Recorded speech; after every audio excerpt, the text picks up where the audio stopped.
অনেক জল, আমরা কিভাবে যাবো? ওইদিকে অনেক পানি হয়েছে না? কত পানি হয়েছে? তাহলে যাওয়া যেত না মিথিলা। চলো বাসায় যাই। মিথিলা গাল তুলে আসতেছে। মিথিলা স্কুলে কি যাওয়া হলো না? মন খারাপ না? আনন্দ? আরে বাবারে, আনন্দ নাকি? কি কও তুমি? নীলিমা মিথিলা ব্লগ চ্যানেলে সবাইকে স্বাগত জানিয়ে আবার নতুন একটি ভিডিও নিয়ে চলে আসলাম। দেখুন, সিলেটে কিন্তু আবারও করুণ অবস্থা হয়েছে, আবারও বন্যা শুরু হয়েছে। বন্যা শেষ হতে না হতে আবারও বন্যার সম্মুখীন হতে যাচ্ছে সিলেটবাসী। অন্য অন্য জায়গার তুলনায় আমার বাসার সামনে একটু জল হয়তো কম আছে, কিন্তু ওইদিকে মনে হচ্ছে জলটা আরও বেশি আছে। ওইদিকে আরও নিচু এলাকা, যেহেতু নদী থেকে কিন্তু এই জলটা আসতেছে। আর মিথিলা অনেক বেশি ভয় পাচ্ছে এই জলে নামতে। তারপর রেডি হয়ে বের হয়ে পড়ছি। মিথিলা বারবার বলছে মা আমি স্কুলে যাব, সেজন্য রেডি হয়ে বের হয়ে পড়লাম। দেখা যাক কত দূরে যাওয়া যায়, সামনে পর্যন্ত দেখে আসি কতটা জল আছে। বন্যা যেন সিলেটবাসীর পিছু ছাড়তে চাচ্ছে না, কেন বুঝলাম না। সিলেটবাসীকে মনে হয় বেশিই ভালোবেসে ফেলেছে এই বন্যা। কি বলেন বন্ধুরা, সত্যি কথা বললাম না? এই যে মিথিলা গুটি গুটি পায়ে বন্যার ভিতরে স্কুলে যাচ্ছে। আসলে মিথিলা এটা অনেক বেশি আনন্দ পাচ্ছে, এভাবে যে বন্যার ভিতরে গুটি গুটি পায়ে হেঁটে হেঁটে স্কুলে যাচ্ছে। একটা পিচ্চি ছেলেও ছাতা মুড়ি দিয়ে যাচ্ছে, ওর মাও ছাগল নিয়ে যাচ্ছে। মিথিলা এই প্রথমবার এতটা জলের ভিতরে দিয়ে স্কুলে যাচ্ছে। আসলে এগুলো স্মৃতি হয়ে থাকবে। মিথিলা যখন বড় হবে তখন এই ভিডিওগুলো দেখবে। দেখেন, যত এদিকে আসতেছি তত কিন্তু জলটা বেশি বেড়েছে। আর এখানে কিন্তু 4 রাস্তার মোড়, এখানে জলটা আরও বেশি।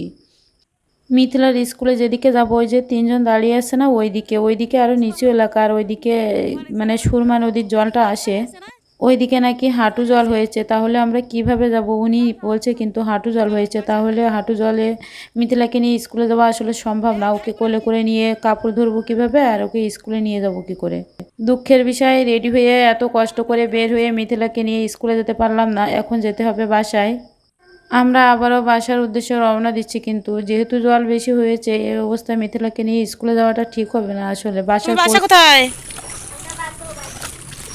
তোমাদের বাসা কোথায়? উবাই। এই যে আমরা বাসায় চলে যাচ্ছি, বৃষ্টির বন্যা অবস্থায় মিথিলাকে নিয়ে আর স্কুলে যেতে পারলাম না। ওদিকে নাকি হাঁটু সমান পানি হয়েছে স্কুলে যাওয়ার পথে, এদিকে তো কম আছে বাসার সামনে। মিথিলাকে নিয়ে এখন বাসায় চলে যাচ্ছি, স্কুলে গেলাম না। আসো মিথিলা, আসো। মিথিলা গাল তুলে আসতেছে। মিথিলা স্কুলে কি যাওয়া হলো না? মিথিলা স্কুলে যাওয়া হলো না? তোমার কি মন খারাপ? মিথিলা বারবার বলছে আমাকে কোলে করে নিয়ে চলো, কিন্তু আমি কাপড় ধরবো কিভাবে আর ওকে কোলে করে নেবো কিভাবে বলেন তো? সেজন্য বলছি মিথিলা চলো, আজকে আর যাওয়া লাগতো না, আজকে আমরা বাসায় যাই। চলো। হ্যাঁ হ্যাঁ, মন খারাপ না? আনন্দ? আরে বাবারে, আনন্দ নাকি? কি কও তুমি? তোমাদের বাসা কোথায়? ভীষণ ছোট, তার জল বাড়তেছে আসলে, সেজন্য তো যাইতে পারলাম না রে।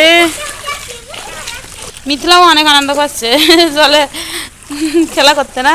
এই তো আমি উপরে উঠে গেছি, স্কুলে যাওয়া হলো না। চলে আসো।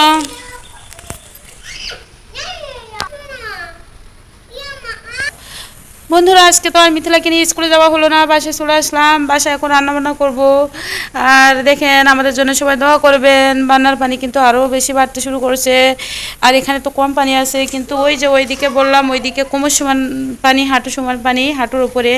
মিথিলাকে নিয়ে হাঁটু সমান উপরে পানি ঠেলে আসলে স্কুলে যাওয়াটা সম্ভব না, সেজন্য বাসায় চলে আসলাম।